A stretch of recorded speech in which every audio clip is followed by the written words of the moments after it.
శ్రీ రామకృష్ణ ప్రభ ఛానల్ను చూడండి, మాసపత్రికను చదవండి. ఒకతను ఒక ఫిషర్మ్యాన్ గంగానది తీరంలో ఉన్నాడు. రోజంతా చేపలు పట్టి ఇంకా కళ్ళు మూసుకుపోతున్నాయి అనమాట. ఇంటికి వెళ్ళి నిద్రపోవాలి అన్నప్పుడు చీకటి పడుతూ ఉంది. సో గంగానది తీరంలో నడుస్తున్నప్పుడు చీకటి పడుతూ ఉంది, కళ్ళు మూతలు పడిపోతూ ఉన్నాయి. నడుస్తూ ఉన్నప్పుడు ఒక లెదర్ బ్యాగ్ కాళ్ళకి తగిలింది.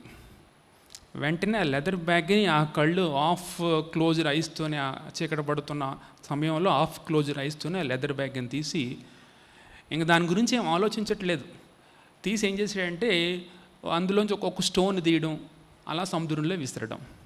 నడుస్తున్నాడు ఆఫ్ క్లోజ్డ్ ఐస్తో, మళ్ళీ తీస్తున్నాడు విసురుతున్నాడు, మళ్ళీ తీస్తున్నాడు విసురుతున్నాడు అనమాట. ఇంకా సంజంతా ఖాళీ పోయి ఒక్కటే లాస్ట్ స్టోన్ తీశాడు.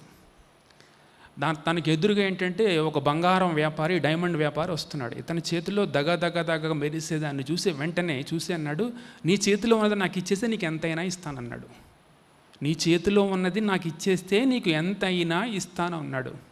ఇప్పటి వరకు విసిరేసిన ఏంటి చెప్పండి ఇప్పుడు?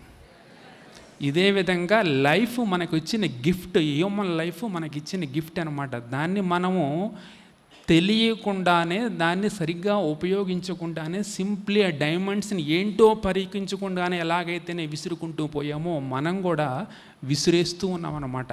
ఇంకా చేతికి ఆఖరి క్షణంలో అనిపిస్తుంది అనమాట, అయ్యో జీవితం వృధా అయిపోయిందనే భావన వచ్చేటప్పటికి we have crossed already L signal level of అది దాడిపోయామన్నమాట. ఇది మనం చేసేదన్నమాట. జీవితం అనేది డైమండ్స్ కంటే కూడా మోర్ ప్రీషియస్. డైమండ్స్కి కంటే, లేకపోతే ఇంకా ఏదైతే విలువైన వస్తువులు ఉన్నాయో వాటికంటే ఇంకా మోర్ ప్రీషియస్ అనేదాన్ని గుర్తుపెట్టుకున్నప్పుడు జీవితాన్ని ఎలా ఉపయోగించుకుంటామంటే ఫుల్ఫిల్మెంట్, జీవితాన్ని సఫలత సాగించే దిశ నుంచి మరింత సఫలత సాగించే దిశగా ప్రయాణం చేస్తూ ఉంటాం.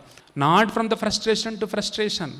ఇప్పుడు మీరు అందరూ అనొచ్చు అనమాట, జీవితంలో మా దృష్టిలో సఫలత అంటే ఒక బీటెక్కో ఎంటెక్కో కంప్లీట్ చేసి అమెరికా వెళ్ళిపోవడం, లేకపోతే ఒక మంచి బిజినెస్లో కోట్లు సంపాదించేయడం, మా అమ్మాయిలకి ఎన్ఆర్ఐ సంబంధాలు చూసేయడం, ఇదే జీవితంలో సఫలత అనుకుంటే దానికంటే ఉన్నతమైన సఫలత అనమాట. దానికంటే సఫలత okay, certain things we have to fulfil our duties fulfil చేసిన తర్వాత దానికంటే ఉన్నతమైనది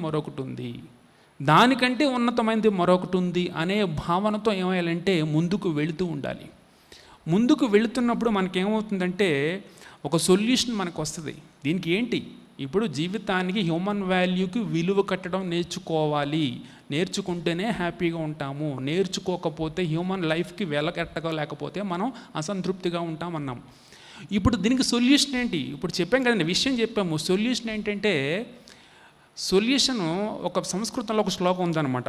కోశానాం అపి కోశం హృదయం యస్మిన్ సురక్షితే సర్వం సురక్షితం స్యాత్.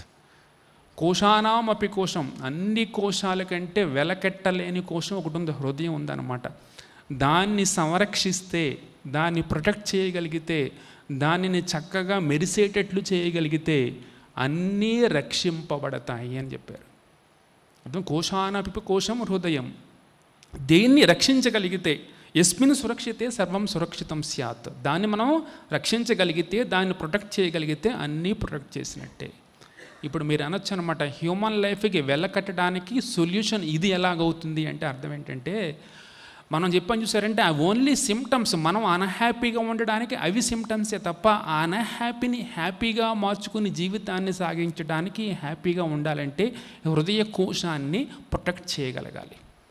ఆ ప్రొటెక్ట్ చేయడానికి ఇప్పుడు ఎలా ప్రొటెక్ట్ చేస్తున్నామంటే, హృదయం ఎట్లా ఉంది? రాగద్వేషాలతో, కోపతాపాలతో, ఇవన్నిటితో నిండిపోయిందనమాట. నిండిపోయిన కారణంగా హృదయంలో ఉన్న ఈ రాగద్వేషాలు, కోపతాపాలు ఏం చేస్తున్నామంటే మన అసంతృప్తిగా అవి సిమ్టమ్స్గా ఉండిపోతున్నాయి. ఆ సిమ్టమ్స్ని తీసేయాలి, హ్యాపీగా ఉండాలంటే హృదయాన్ని ప్రొటెక్ట్ చేయాలి. ఇది చాలా సింపుల్ థింగ్గా కనిపించవచ్చు. ఆ సింపుల్ థింగ్లోనే మోర్ పవర్ ఉందన్నమాట. Most of the power life there. అంచేత రామకృష్ణ పరమహంస వారు ఇచ్చిన, మీరు ఆయన చెప్పిన దాన్ని మనం చూస్తే ఏంటంటే, దుర్లభమైన మానవ జన్మనెత్తి కూడా అని మొదలు పెడతారు చూసారండి. అంటే అర్థం ఏంటి? ఈ హ్యూమన్ లైఫ్కి వాల్యూ ఇవ్వండిరా బాబు, వాల్యూ ఇచ్చి దాన్ని సఫలత సాగించే దిశగా నడవండి అని చెప్పడం అనమాట. నేనేం చేస్తున్నానంటే అలా చెప్పకుండా you value the human life అని నేను చెప్తున్నాను. ఇప్పుడు ఏం చేయాలని చెప్తుంది? సఫలత పొందే దిశగా ప్రయత్నం చేయాలి అంటే దాన్ని ప్రొటెక్ట్ చేయాలి, హృదయాన్ని ప్రొటెక్ట్ చేయాలి. ప్రొటెక్ట్ చేయాలంటే దానికి ఒక తొడుగు బంగారు పూత పూసేయక్కర్లేదు అనమాట. పూసేయక్కర్లేదు. పూసేయకుండా ఏం చేయాలంటే దాన్ని ప్రొటెక్ట్ చేయాలి అంటే రామకృష్ణులు ఏమంటారంటే శుద్ధ మానసంలో కానవచ్చేది భగవద్వాణి అంటారు. ఈ పాయింట్ చాలా క్యాచ్ చేయాలి. శుద్ధ మానసంలో కానవచ్చేది భగవద్వాణి అంటే అర్థం ఏంటి? హృదయాన్ని ప్రొటెక్ట్ చేయడం అంటే ఏ విధంగా ప్రొటెక్ట్ చేయాలంటే హృదయంలో ఉన్న మలినాలని తొలగించడానికి 3 సింపుల్ టెక్నిక్స్ నేను చెప్తున్నాను. 3 సింపుల్ టెక్నిక్స్. ఇవన్నీ మీకు తెలిసినవి, నేను కాదంటలేదు. ఏంటంటే ఫస్ట్ ప్రార్థన చేయండి. మీరు ఎవరైతే మేము అన్హ్యాపీగా ఉన్నాం అనుకున్నారో ఖచ్చితంగా ప్రతిరోజు ఉదయం సాయంకాలం ప్రార్థన చేయాలి. You know very well. Yes, ప్రార్థన చేయడం మాకు తెలుసండి. ఇది ప్రార్థనలోనే చిన్న శక్తి అనమాట. ఒక బీజం ఉంటుంది, చిన్న మర్రి విత్తనం ఇంతే ఉంటుంది. మర్రి విత్తనం నుంచి మహావృక్షం మొదలవుద్ది. కానీ ఈ simple prayer, those who can do this prayer every day, definitely you get that protection power. Prayer, దాన్ని ప్రేయర్ చేయడం అంటే అర్థం ఏంటంటే మన జీవితాన్ని అలైన్ చేసుకుంటున్నట్టు అనమాట. ప్రాపర్గా అలైన్ చేసుకుంటున్నట్టు లెక్క. ఇది అక్కడ అర్థం, భాషది. జీవితాన్ని అన్హ్యాపీ జీవితంలో బయట పరిస్థితులకి తగ్గట్టుగా మనం అలైన్ చేసుకోవాలి. అర్థమవుతుందంటే ఇప్పుడు కారు అతి వేగంతో వచ్చేస్తుంది అనుకోండి మన ముందు, మనం ఏం చేస్తాము? మన కారుకి జడ్జిమెంట్కి తగ్గట్టుగా ఏం చేస్తామో ఆ కారుకి ఎడమ వైపుగానో కుడి వైపుగానో జరుగుతాం. అంతే కదండి. జరగలేదనుకుంటే ఏమవుద్ది? Accident takes place. అదేవిధంగా బయట ఉన్న విషయాలు, బయట ఉన్న పరిస్థితులకు తగ్గట్టుగా మన జీవితాన్ని అలైన్ చేసుకోవాలంటే అదేమో వాహనం కాబట్టి మన వాహనాన్ని జడ్జిమెంట్ తగ్గట్టుగా పక్కకు జరుగుతాము, అటుపక్క జరుగుతాము. కానీ ఈ పరిస్థితులు మన కళ్ళ ముందు కనపడవు కదండి, ఎప్పుడు ఫేస్ చేస్తామో తెలియదు. కాబట్టి ఆధ్యాత్మికత అనే దాంతో అలైన్ చేసుకోవాలి మనం. అర్థమవుతున్నట్టు వాటిని ఫేస్ చేయాలంటే ఆధ్యాత్మికత అనే దాంతో అలైన్ చేసుకోవాలి. ఆ అలైన్ చేసుకోవడానికి అలైన్మెంట్కి ఏదైనా ఈ బుక్ని అలైన్ చేయండి ఇలాగ అన్నాం అనుకోండి, అంటేసి ఈ బుక్ని తీసుకెళ్ళి టేబుల్ దగ్గరగా పెట్టాం. అదేవిధంగా జీవితంలో బయట పరిస్థితులకి తగ్గట్టుగా మనల్ని అలైన్ చేసుకోవాలంటే అర్థం ఏంటంటే జీవితాన్ని అలైన్ చేయాలంటే ఏంటి? ఎలా చేస్తాము? మొదటిది ప్రేయర్తో అలైన్ చేసుకోవాలి. రెండోది ఏంటంటే చాంటింగ్తో అలైన్ చేసుకోవాలి.